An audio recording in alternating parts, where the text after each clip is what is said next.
Hello and welcome to Little Birdie's Thursday lines this week due to Good Friday tomorrow. I'm your host OB. Joining me today, as always, MG for your AFL and Toprope for the NRL to preview AFL Round 5 and NRL Round 6 for season 2022.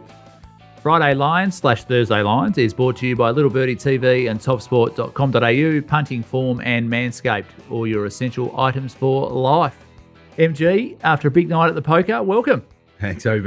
Yeah, just a bit dusty this morning, but we'll soldier on through. Yeah, it was a big event last night, which Little Birdie had a hand in with a few of their partners. So, the Hash and boys put on a great event. The Grand Hyatt there, 500 people going in. I was expecting to see you there. Geez, he lives the high life, doesn't he, Toprope? And welcome to you up there, Toprope. 10 hours driving yesterday would have been fun. Yeah, it was an absolute blast, OB. Absolute blast. It was... nothing makes you appreciate sitting at your desk at work and then driving 10 hours with a couple of kids. And where do we find you on this Thursday lines? You'll find me in Foster Keys, about to have a little bit of lunch after this, and then a little bit of mini golf this afternoon. Bit of rain about here, so that's kind of taking out your chance of hitting the links this afternoon. So we'll appease the kids and play some mini golf. Oh, it's a tough life. Yeah, life's not too tough up there. It's right. I've just been at home. Toprope's on holidays, and MG's hobnobbing it with the high rollers there at the poker tournament. That's all right. We'll get into it. Working. Yeah. MG, big week in AFL. The fearless leader Gill stepping down at the end of the year. I know Toprope says that there's a bit of pressure applied by PVL, but to be honest, PVL wouldn't carry Gill's bags. I think Gill's got him covered, but a big week. Goal kicking continues. I see you here. You want to talk about umpiring, which we'll try and scoot over. Another big week in AFL. Yeah, well, Toprope claims PVL got him. I've heard a little rumour that you might have had something to do with it as well, just working your way up the chain there at the AFL headquarters, OB. He would not know who I am. That's not true. That's not true. You say you speak to him often. You go back talking to him about the rules and all these kind of things. He's one of your close friends. No, he's been very good for the competition, especially through COVID and the pandemic, and just consolidating for everyone and sort of coming out the other side. He's been excellent. So got him till the end of the year, and then hopefully a suitable replacement comes in and big send off you got planned for him. You'd be one of the organisers. I think he'll have a big send off for himself. Doesn't mind a bit of the good time, old Gill. So it could be an interesting couple of end of the season. So it could be good. Looking forward to it. Look forward to the photos later in the year. And last week, AFL Grand Final. Obviously a good result for you. Back to Adelaide from early on. Looked like they did it pretty easy in the end. Yeah, we needed the result. Women's was good. Futures we got in on the right side and they delivered at the end. So, I think they were close to the best side all year, got the job done. They obviously had home ground advantage, which was good. But, it wasn't the greatest game in the world to put on for their grand final, unfortunately, scoring-wise and probably standard-wise. But it's grand final and they walk away with a W. So, and a quick turnaround. You've got OB. You already got the fixture ready to go. I think in August. Is that true? Is that confirmed or they're not? Not confirmed. No, not confirmed. I think that's the understanding from most clubs out there, but it hasn't been confirmed fully yet. But as you saw in the last couple of days, with Prasparkas going to the a lot of changes. There's going to be a bit of movement. And I think Adelaide will be decimated as of Monday. I think they're on their trip away this weekend, and then I think you'll find Phillips and Hatchard would be. So when would they decide that? The season, is that like a? That's soon. Well, they've got to try and work out the sign and trade period. Yes, okay. Which that's they got to tick that off first, and then just waiting for the commission to sort of get all their ducks in a row. But there's a few things to play out, especially with the AFLW, or sort of the AFL and the AFLW collective bargaining agreement at the moment. Okay. There's a few sticking points there, but hopefully in the not too distant future. Yep. And Toprope, the bunker keeps on delivering for comic relief. Oh, yeah, the bunker is absolutely flying. They managed to make an absolute hash of pretty much every decision last week. They disallowed a try for a player being interfered with who had his back turned to the play. That was a real highlight. We saw two near identical hits to the head. Junior Paulo sent to the sin bin. No no one having to go, Adrian Brisbane not having to go off for a HIA. Then the next day, absolutely identical insert, no sin bin. So that was another cracking call. And then just the typical obstruction, inconsistency, which is continues to mar the game. It tries not being awarded for players who had no impact on the play. So, diabolical would be one word to put it. Seems both codes are running the same agenda then, Toprope. Yeah, both codes are running the same agenda. Maybe Gill, if he doesn't go off to head the National Polo Association, wouldn't mind getting his teeth stuck into the bunker if he's such a genius. I think that's a little bit below him. Anyway, we'll move on. Anthony Milford this week, charges have been dropped, Toprope. So there's been talk about him coming back.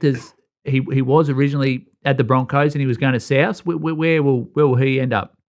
He'll end up at Newcastle if he's allowed back this year, but the charges have been dropped. He did plead guilty to some lesser charges. So currently with the NRL integrity as to where they're going to come down this list, I would expect some kind of suspension. I'm not sure whether his contract will be registered this year. I'd be surprised if he was out for the rest of the year. He will be at the Dolphins in 2023. So I expect we will see him at the Knights probably sooner rather than later. But it certainly won't be next week. Okay. And Michael Maguire still in a little bit of strife up there. West Tigers not opening their account thus far. Still in some strife, but probably saved by the fact his idiot CEO has gone on holidays for 2 weeks. Makes it very hard to get sacked when the CEO's unbelievable. A couple of weeks mid-season. So the last time I heard of this, it was former NRL CEO David Moffat, former rugby union type, decided to go to the Tour de France mid-season. I don't think he ever came back. So it was Pasco's on pretty thin ice, but Maguire will continue to survive it. I've spent a lot of football over my life. I can't recall a team with kind of half dozen players putting in such little effort as the Tigers did last week. Now, the Sharks were very ordinary last week and still put 30 on. If the Sharks were on fire, they could have put 70 on last week. There was balls just being allowed to dribble over the sideline, not a lot of effort being put in defence. At one stage, Luke Brooks couldn't be bothered bending down to get to dummy half, so the Sharks player pounced on it. It was very, very ordinary. It's hard to blame a coach, but he's been there for 3 and a bit years now. He's very much got his fingerprints all over this roster. So that excuse is kind of wearing pretty thin at the moment. And I see they've moved Milford to the 6 as Jackson Hastings has come back into the 7. So, these interesting moves are plenty there for West Tigers. And talk about shuffling the deck chairs on a sinking ship. It was, this whole Luke Brooks fiasco. Yeah, no one's willing to own it. But it was only a few weeks ago that Michael Maguire declared him a future representative player, and all of a sudden he's being moved to 5'8". I think Maguire had no real choice. He's certainly not the answer to run the team. Hastings has shown no upside, but I don't think we're going to see a lot out of Brooks at 5'8" either. Nah, that's right. The band's still playing as the ship is going down. Anyway, we'll get into it. Round 5 MG starts tonight. Brisbane versus Collingwood, 7:35 at the Gabba. Brisbane, very short, $1.19. Collingwood, $5 after the win last week against West Coast. Loss against West Coast, I should say. The line minus 29.5, over under 169.5, which what takes your fancy there, mate? Yeah, interesting game. We kind of touched on this Monday show that we thought the bookies may be a little cheap at the 25-26 Brisbane. It's climbed a little. I think it did get to 30 just before the teams. Obviously, few big ins or important ins. Definitely having Oscar McInerney back for Brisbane into the ruck's a big in for them. And then Collingwood have obviously got DeGoey, Adams, and Roughhead makes his first appearance down back. So important ins there for Collingwood. So the money's just been checked a bit. I think there's a few early showers up there as well, which has seen the total drop a couple of points as well. That's expected to clear as the day goes on. Humidity could be another issue. 100%. When I saw these ins and I saw Cox, Cameron, Kruger, I thought far too tall, and Grundy as well. So you've sort of I'd keep the powder dry there. I reckon they have to make a late change. I think they're far too tall, especially up there, Brisbane. Yeah. Humidity, greasy conditions. The Gabba is slippery. Well, I think you're pretty happy with Brisbane looking at Collingwood's side, as you said, if they go in like that. I just think that's the area of the ground. I think Brisbane are pretty consistent over all three facets of the game, Collingwood's defence now with Roughhead coming in, I think their back six is very solid. They've got the mids maybe to go with Brisbane, with Adams coming in also to go to pinch hit, but there's alarming difference between the forward 50 for Collingwood. I just don't know where the score is going to come from. I think they're a chance to run up a bit of a number here, Brisbane. I know 29, I'm not going to tip people into 29, but 4 or 5 goals for Brisbane, I think they can take care of Collingwood pretty convincingly at home tonight. And Lockie Neal's 200th, and hasn't he been a fantastic pickup for the Brisbane Brownlow Lions medalist, up there? yep. Thursday night, NRL sees Canberra host North Queensland. Canberra $1.52, North Queensland $2.60. The line minus 4.5, over under 40.5. Toprope, will anyone be watching this? It's not the most compelling game to start off, but a little bit of excitement that Xavier Savage has been named on the bench for Canberra, maybe the fastest player in the NRL, playing his first game of the year, his third first grade game. Expect him to be a late starter. Ricky kind of does this with younger players, but the Raiders fans have been baying for him to be playing for a long time. So I think we'll see Charles Nickel-Clockstadt go to the centres and Savage at fullback, and it'll be fantastic to see him. So if there's a reason to watch, that is almost certainly it. It's, the Cowboys have kind of started the season off in pretty good nick. They've kind of fallen away a little bit, and they're very, very poor on the road. And they're very, very poor on the road after a pretty poor defensive showing. They conceded 25 last week. The Raiders, not a great home bet usually, particularly as a favourite, but they are in a good spot as coming off a pretty big loss. They are a bit of a bounce-back team. And they should be up and about after last week's draw where they hit the penalty goal after full time, went down 16-14, and probably know a few people who may have won a bet or two with the plus 14.5. So probably a few positive vibes going into this week. And so Canberra's footy trip has gone from Wagga to Vegas. So on the back of that, they'll be really up and about the Raiders boys. You would absolutely think so. I do recall with a good deal of fondness some of the old end of season holiday rorts, but they usually go a little bit later than round 5. But good luck to the Raiders for their forward planning. And Todd Payton, is he under any pressure up there at North Queensland? He should be. I think there was a little bit of pressure in the first couple, or particularly the back end last year in the first couple of weeks when Jason Taumalolo was being criminally misused. He's certainly getting a lot more minutes at the moment and being used a little bit more effectively. He has a pretty short leash, I would say, at the moment. They were severe underperformers last year. They've put together a very bad roster. Certainly got a bit of leeway after that big win against the Broncos, but if a losing streak kind of eventuates, I think he could be in some real danger of going at the end of the year. As we look ahead to the Friday night clash in the AFL, it's the West Coast Eagles up against the Sydney Swans over there in Perth. The Eagles $2.24, the Swans $1.68. The line 4.5, over under 161.5 there.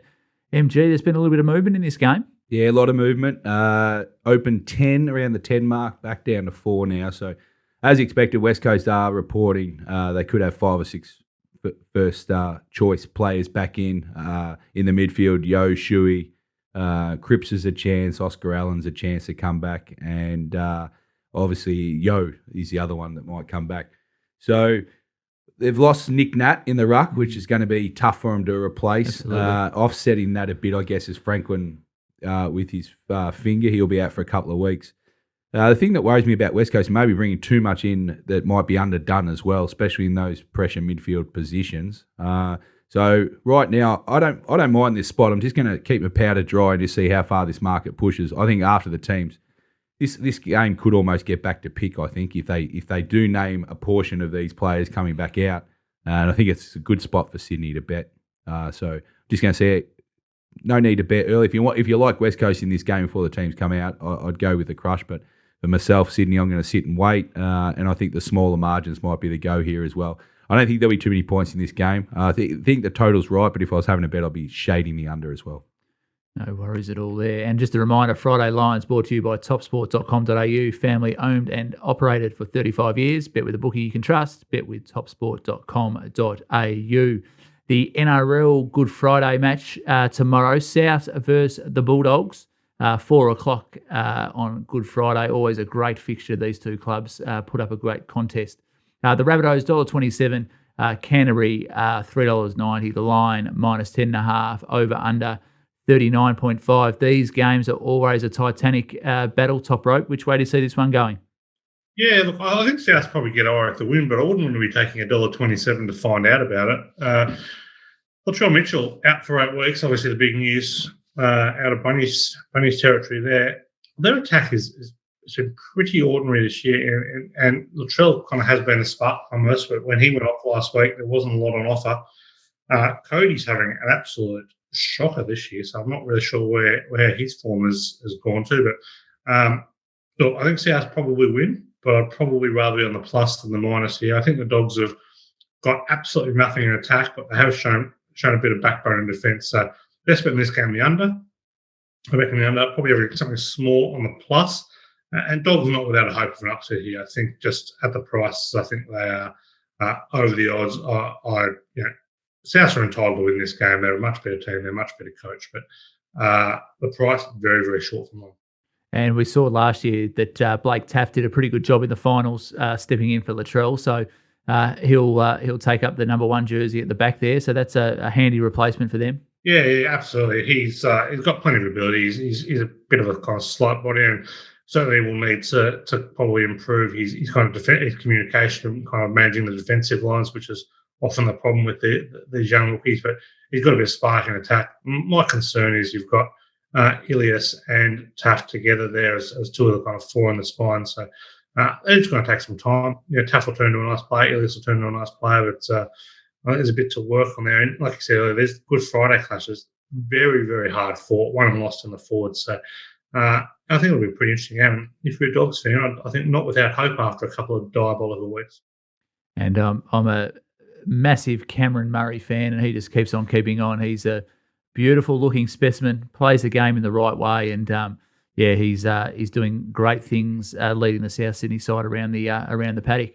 As we look to the second game for the AFL this weekend, Adelaide against the Tigers over there at Adelaide Oval. The Crows $2.08, Richmond $1.78, the line 4.5, the over/under 174.5. Richmond were outstanding last week against the Bulldogs, although inaccurate kicking maybe kept them in them. And the Crows were good against the Bombers, had their opportunities, and on paper the Crows side actually looks all right. So it could be an interesting one here, MG. Yeah, this is seeing a bit of movement as well. This line's a bit like the Sydney game. It's moved from 10.5 back to 4 as well. So a lot of similarities there at the moment. I like this game as well. I think this is not a bad spot for Richmond, and another one you can just wait and see. I don't think you need to rush in with the way it's trending. I'm not sure this game will get near pick necessarily, but there's no need to rush in right now for Richmond. The one you need to probably rush in was the total. They posted 170 for the over. I just think that was probably a goal too low. These two teams are overscoring sides. Be a free-flowing game, middle game in the Saturday. The weather looks perfect in Adelaide, so I expect plenty of points in this game, and I think Richmond will score the majority of them, or enough of them to cover the line. So looking to back probably 2 plays in this. I like Richmond. I know they're a hard team to follow, very up and down, and Adelaide have been in 3 close contests this year. They have had easier teams to play against, so I'm going to take a line that Richmond turned the corner against the Doggies last week, and if we can get maybe 1 or 2 points less than 4, and if you like betting the totals, I still think the over's got a bit of juice in it. If I was a betting man, I'd be staying right out of this one. I reckon Adelaide's leg speed might get the Tigers. I think the Tigers still look a little bit slow, a little bit pedestrian. Yep. But I thought the Crows were really impressive against the Bombers last week. But as we move back to the NRL and Top Rope, I am really looking forward to this game. Could be a grand final preview. Melbourne Storm $1.38, the Cronulla Sharks $3.10, the line -7.5, over under 38.5. Nico Hines taking on his old side. This will be an absolute cracker. What a build-up, OB. I couldn't have said it better myself. Absolutely frothing for this one. This will be an absolute cracker. Like you said, Nico Hines, Dale Finucane taking on their old team. They both left on pretty good terms, but the Storm will kind of be under no misconceptions as to wanting to give these guys a belting. Really the first test for the Sharks. they've kind of answered every bell so far through kind of the 4 weeks where Craig Fitzgibbon's been at the helm. I don't know. The Storm are really kind of winding up over the last couple of weeks since they've had their full team back. The Pap, I know MG, massive Pap man, has been absolutely flying. The Cheese, Brandon Smith, he's been going well. Cam Munster, Jerome Hughes. So, Melbourne on home turf in a big game, very hard to beat. Probably leaning towards the -7.5. But, whether you've got a decent-sized bet on this game or not, it is certainly one you want to be watching. This will be an absolutely crackerjack affair. The top 2 defensive sides so far through 5 weeks. But if you're having a totals play, this is a big over spot here. The 3 of the last 4 have gone over between these two. And the over is very much a Sharks way to play when they're off a win and off a good defensive performance. So, liking the over in this one probably is the top play in the match. I'll be sitting at the Birregurra pub having a couple of quiet ales off the wood, watching this one. Cronulla last week were a little bit slow. Top rope. Do you think they had an eye on this week's fixture? Oh, no doubt about that. I thought they were particularly ordinary and probably would have got rolled by probably 10 or 11 of the teams in the competition. But I always think it's a good sign early in the year if you're a fair income team and you have a very poor performance that you get away not only with a win but you get away with a comfortable win. So they kind of put the Tigers away reasonably early. Bad goal kicking, some missed opportunities, some spilt ball cost them a really big win. But look, the Tigers are very, very different opposition to the Melbourne Storm, and I think the speed with which the Storm play it might cause the Sharks some issues. The only real problem the Sharks have run into this year was that opening week against the Raiders, and the Raiders played super fast, particularly on the edges there. So I'm a little bit worried if I was Cronulla, but even in defeat, Cronulla can take plenty out of this one, that's for sure. As we look to the Sunday 4:40 game at Marvel, Essendon $1.88, Fremantle Dockers $1.94, the line minus 0.5, the over-under 168.5. Essendon 1-3, 16th on the ladder. Fremantle 3-1. Essendon got on the board last week in a really arm wrestle against the Crows. This Fremantle flying under the radar. I know I had them in my 8 at the start of the year. I like them. This will be a good test for both sides. Yeah, well, Essendon, as you said, got their first win on the board. Freo have had 3-1 for the year, so they've got off to a good start. They've played some average teams so far, so I wouldn't be pat yourself on the back yet. But I've gone early. Hey, you won 3 games, so that's okay. They're going along okay. Essendon won. Some stats here. Essendon won 5 straight in the head-to-head, and also 10 of 11 home sides have won between these two. So home ground advantage seems to be big in this contest, and it's been 4 straight under games. I think this total jumped from 65 to 168. I know it's at the Dome, but Fremantle are going to get it on their terms. They love turning it into a scrap, so I don't think Essendon do love the free-flowing game. So I'll just be wary of this total. I know it's at the Dome, but I think I'd be shading the unders in this game. And I like the Essendon spot here. I just think at home, the way the stats are, if you're going to get pick on Essendon, they did struggle a bit against Adelaide, but I just think getting the win on the board might turn the corner. The only thing I didn't like about Essendon this week is Stringer didn't come back. I thought he might have come back and been on the team, but yeah, Essendon at pick at home. It's probably a spot that you look to play come the Sunday. And Thursday to Sunday, the way that some of these AFL teams are operating at the moment, it's probably a lot can happen. Obviously. Absolutely, especially with the Perth teams, you've just got to really wait until they almost come on the park. It's a bit like where the Chinese used to love betting Federer. They would never play until the superstition had been walking on the court. I think that's how the Perth teams are at the moment. There's just too much fluctuation in the players. Absolutely. As we look to 4:05 at Wynn Stadium, St George-Illawarra against Newcastle. The Dragons $1.65, Newcastle Knights $2.25, the line minus 3.5, over and under 38.5. St George-Illawarra at home probably tips it in their favour ever so slightly, but Kalen Pong has been in some pretty good touch, top rope. Yeah, he hasn't been going too bad. I was pretty keen to jump on the Knights here at decent odds against.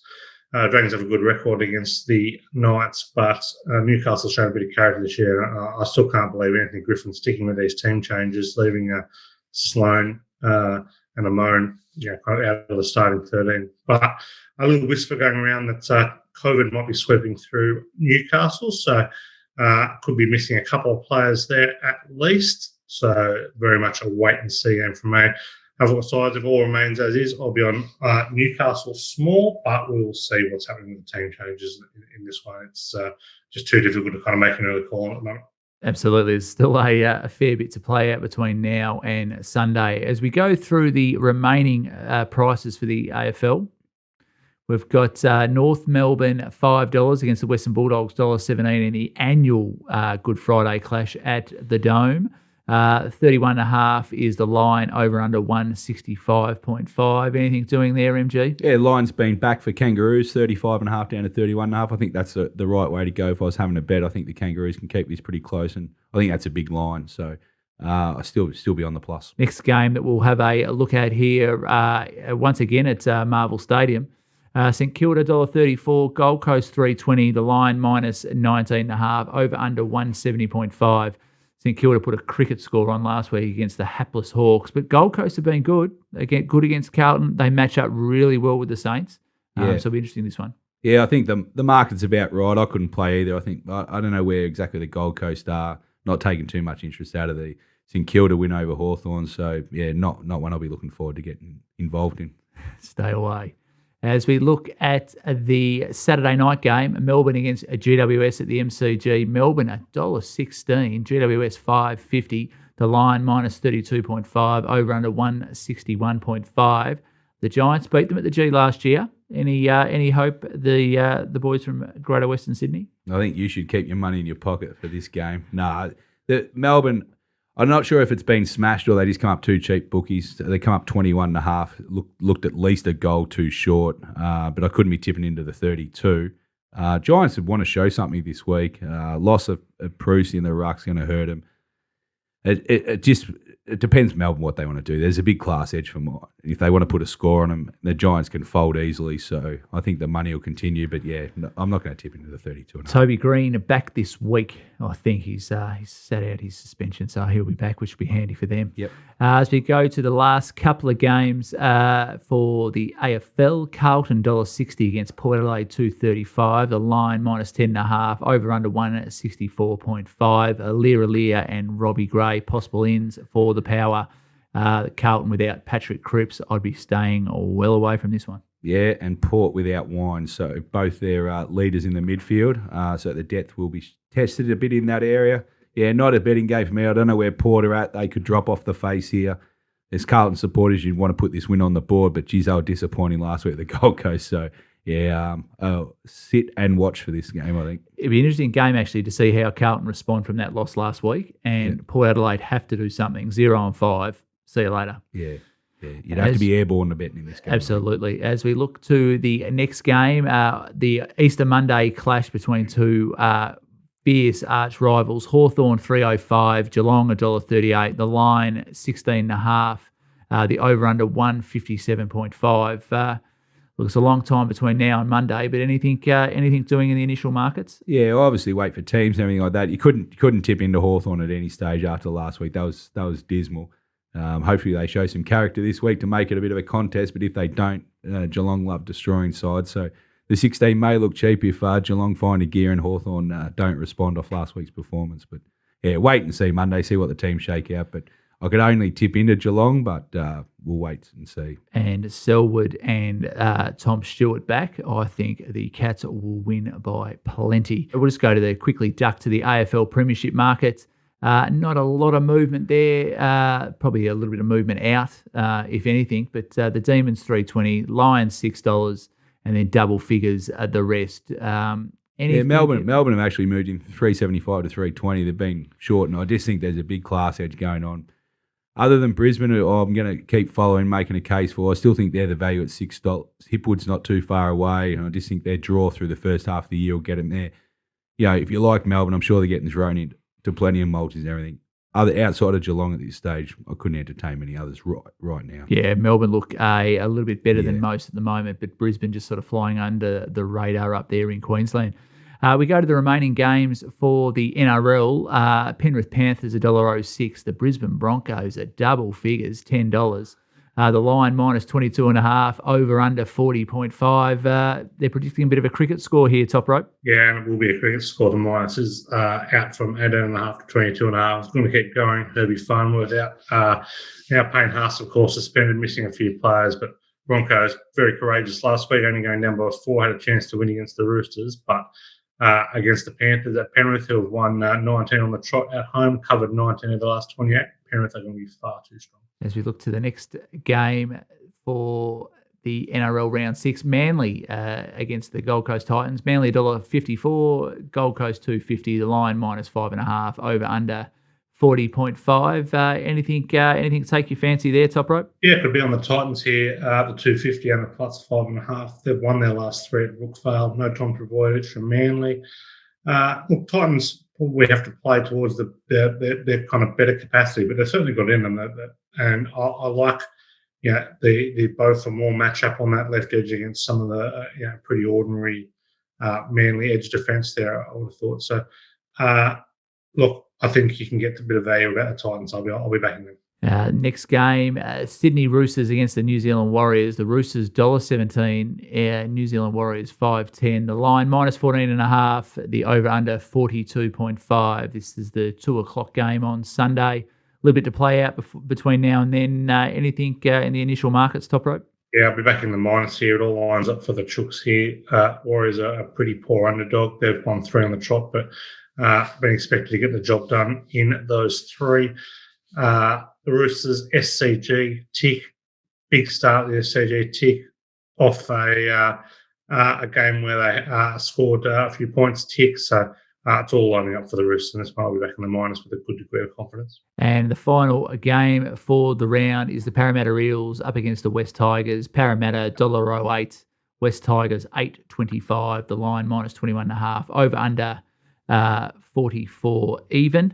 That game Monday, 4:00 on Easter Monday. So anything there for you, Toprope? If you hate yourself, you'll be on the Tigers and the plus. But we'll be jumping all over the minus. If the Tigers put in an effort like they did last week against the way Parramatta have been playing, they're going to lose this by 60. So this has got blowout written all over it. The Eels are missing a few players, particularly the outside backs, which could inhibit their scoring a little bit, but they have way too much firepower, particularly through the middle. The way the Eels play through the middle, roll, build momentum off Campbell, Gillard, Paulo.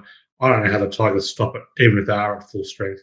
They're certainly not. I think they're going to lose this to the pack, and the Eels win this by as much as they want to. And given their 7-game win streak, and where they've scored 26 plus in each of those against the Tigers, I think it will be by plenty.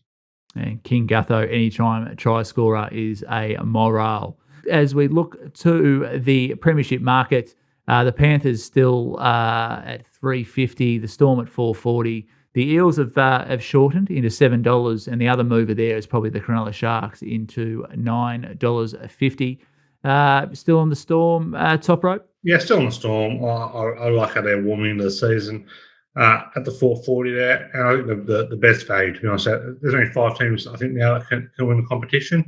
I thought it was interesting. Trent Robinson was on $3.60 at the week and goes, we're not expecting us to be at our best till kind of round 11 and 12, 13. So he's proven very, very adept at kind of timing his run.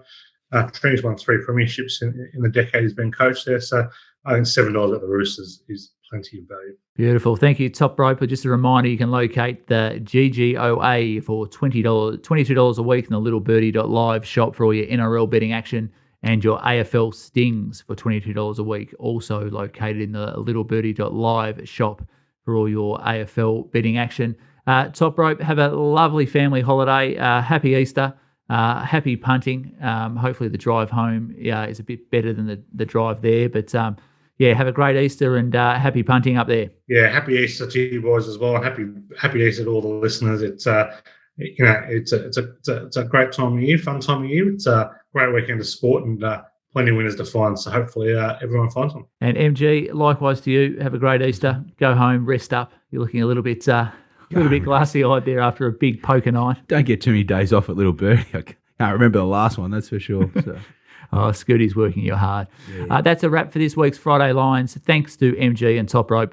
You can follow us on YouTube, find us in the Apple Store, on Spotify, on SoundCloud, wherever you listen to your podcast. Follow Little Birdie TV on Twitter or the Insta. Remember, all your betting action can be found at topsport.com.au. I'll be back next Friday. Don't forget to join Nikki on Monday for the first look with all the weekend's action in review. Punt well, punt responsibly, and have a great Easter, punters.